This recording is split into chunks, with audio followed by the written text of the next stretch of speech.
नमस्कार दोस्तों, कैसे हैं आप लोग। मेरा नाम सौरभ कुमार है और मैं आप लोग को यहाँ पर लूसेंट का ऑब्जेक्टिव पढ़ा रहा हूँ, जनरल नॉलेज। ठीक है, इस किताब से हम लोग पढ़ने जा रहे हैं। आपका एमसीक्यू जो भी आपका सेट प्रैक्टिस उसको करेंगे। तो आज हम पढ़ेंगे चैप्टर नंबर 23, इलेक्शन कमीशन। तो चलिए स्टार्ट करते हैं। पहला क्वेश्चन है, when was the mandate that a candidate at an election should file with his nomination paper and affidavit recording his criminal antecedent if any enforced at the general election for the first time. The one correct answer option number D, assembly election held in the Madhya Pradesh, Chhattisgarh, Rajasthan, Delhi in December 2023. Question number 2 है, when was the mandate that a candidate at an election should file with his nomination paper and affidavit recording the particulars of the spouse and the dependents and post at the general election for the first time. The true correct answer option number C, assembly election held in Himachal Pradesh in 2003. Question number 3 है, a national political party is one which received 4% of the total votes polled in. तो 3 correct answer option number C, 4 और more state। ठीक है। Question आपका 4 है, what is the minimum age prescribed in India for its citizens to cast their vote। तो 4 correct answer option B, 18 year। Question आपका 5 है, who among the following is a non-resident Indian NRI। तो 5 correct answer option B, a person of Indian origin working as a computer engineer in America। Question आपका 6 है, age of a candidate to contest parliamentary election should not be lesser than. तो 6 correct answer option B C, 25 years. Question आपका 7 है, list 1 को list 2 से मिलाइए। ठीक है, तो आपको बताना है आपका कौन सा कोड इसमें सही होगा। तो ऑप्शन नंबर आपका ये सही होगा, 1 2 3 4। ठीक है, और पहला president elected by N electoral college सही है। तो vice president elected by the members of Rajya Sabha and Lok Sabha, ये भी सही है।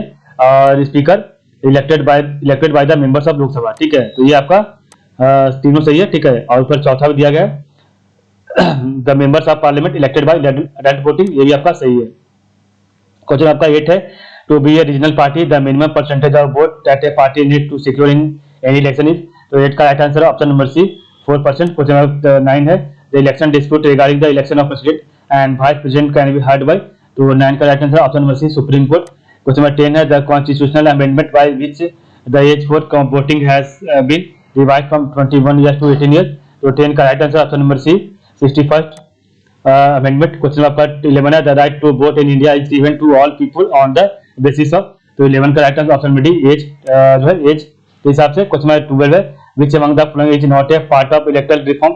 तो 12 का राइट आंसर है option number D, appointment of election commissioner. Question आपका 13 है, if an election to state legislative assembly the candidate who is declared elected loses his deposit, it means that। तो 13 का right answer option number D, a very large number of candidate contested the election. Question 14 है, now A days the election commission of India uses EVM during the general election in the country, what is the full form of EVM. तो 14 का right answer है option number ए। ठीक है, electronic voting machine. Question number 15 है, NRI non resident Indian day is observed on which of the following days. तो 15 का right answer option number A है, 9 जनवरी। क्वेश्चन आपका 16 है, area wise which one of the following is the largest Lok Sabha constituency. तो 16 का right answer option number C, Ladakh है। Question number 17 है, to be recognised as a national party है a political party must be recognised party in at least. तो 17 का right answer option number B, 4 state. ठीक है, question आपका 18 है, the first general election in India on the basis of adult suffrage was held during the year. तो 18 का right answer option number C, 1951 and 1952। तो number 19 है, in India the chief election commissioner can be remove from his office in the same manner and on the same ground. तो 19 का right answer option number ए, एक जज of the Supreme court. एक minute थोड़ा सा wait कीजिएगा आप लोग।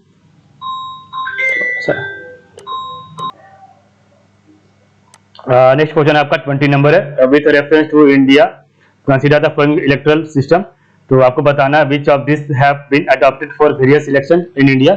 तो आपका 20 का राइट आंसर है ऑप्शन नंबर ए, 1 एंड 2 आपका सही हो जाएगा। तो system of direct election on the basis of adult suffrage आपका ये सही है। और 2 आपका system of proportional representation by means of single transferable, ये सही है। और 3 आपका गलत है। ठीक है, क्वेश्चन आपका 21 है, विच one of the following statement is not correct. आपका इसमें से कौन सा सही स्टेटमेंट नहीं है। तो आपका 21 का राइट आंसर ऑप्शन में डी, जो कि आपका सही नहीं है। In case of difference of opinion amongst the chief election commissioner and other election commissioner the matter is decided by the law commission, ये आपका गलत है। The election commission cannot be removed from their office except on recommendation by the chief election commissioner. सही है. The chief election commissioner and the other election commissioner enjoy all equal powers. ये भी सही है. The term of office of an election commissioner is 6 years from the date he assumes office to till the day he attains the age of 65 years, whichever is earlier. तीनों सही है. Question 22 है. Who accords recognition to various political parties in India as a national और regional parties? तो 22 का right answer option number C है. The election commission. उसमें आपका 23 है. Which of the following has banned floor crossing by the members elected on a party ticket to the legislature? तो 23 का right answer option number A हो जाएगा. 52nd Constitutional Amendment Act. ठीक है. 24 है. The function of the election commission of India. तो 24 का right answer है option number B. ठीक है. 1, 2, 4 आपका सही हो जाएगा. तो आपका to conduct all the election to parliament and to state legislature और दूसरा आपका to conduct election to the office of the president and the vice president, ये भी आपका सही है. और चौथा the superintendence direction and the control of preparation of electoral, ये भी आपका सही है. और तीसरा आपका गलत है. आपका 25 है. The 84th Amendment Act has frozen the total number of existing seats in the Lok Sabha on the basis of 1971 census. They shall remain unaltered till the first census to be taken after the year 25 का right answer है option number D 2026. Question 26 है. Given below two statement assertion origin है, तो आपको बताना है इसमें से 26 का right answer क्या हो. Option number B both A and R are true but R is not a correct explanation of A. तो आपका दोनों सही है. ठीक है. और लेकिन एक्सप्लेनेशन सही है. तो ये आंसर assertion ये कह रहा है powers for conducting election to the parliament and state legislature in a free and fair manner have been given to an independent body, that is the election commission. Origin R कह रहा है powers of removal of election commissioner is with the executive. 27 number question है who conduct the state assembly election. तो 27 का right answer है option number C election commission of India. Question number 28 है which one of the following constitutional amendment introduce the anti defection provision in the constitution. तो 28 का right answer option B 52nd amendment. Question आपका 29 है the election commission was converted into 3 members commission in the following years. तो 29 का right answer option number D 1990. Question आपका 30 है if a members of parliament become disqualified for membership the decision of his removal is taken by. तो 30 का right answer है option number D president in accordance with the opinion of the election commission. Question number 31 है when was the anti defection act was passed. तो 31 का right answer है option number B फरवरी 15 1985. Question आपका 32 है which one of the following function is not related to the election commission. तो 32 का right answer है option number D to make provision with respect to election to legislature. ठीक है. ये आपका सही नहीं है. बाकी आपका सब सही है. तो direction and control of the preparation of the electoral roll. और दूसरा आपका conduct of all election to the parliament and legislature of every state. और तीसरा आपका है to conduct the election of the offices of president and vice president. तीनों सही हो जाएगा. क्वेश्चन नंबर 33 है election to the office of the president is conducted by. तो 33 का right answer option number D the election commission of India. Question number 34 है the first general election in India was held in. तो 34 का right option number B 1951. Question आपका 35 है to be recognised as a national party it must secure at least. तो 35 का right answer option number A है 4% of the valid votes in 4 और more state. ठीक है. क्वेश्चन नंबर 36 है consider the following statement with reference to India. तो 36 का आपका जो है राइट ऑप्शन है वो है आपका ऑप्शन नंबर बी 2 और 3 आपका सही है. ठीक है.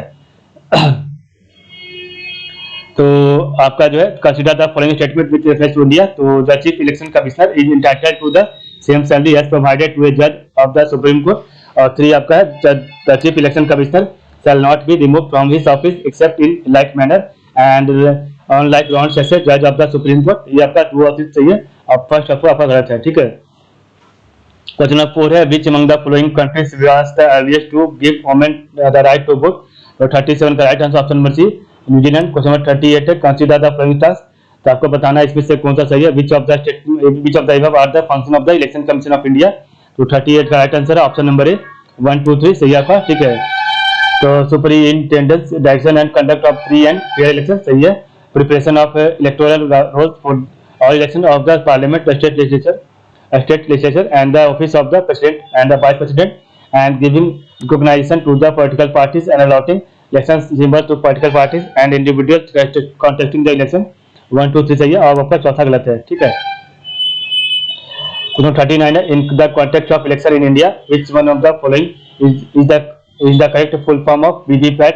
तो आपका 39 का राइट आंसर है option number C, voter verifiable paper audit trial. ठीक है, आपका ये तीसरा सही है। ठीक है, क्वेश्चन नंबर 40 है, with reference to the delimitation commission consider the following statement.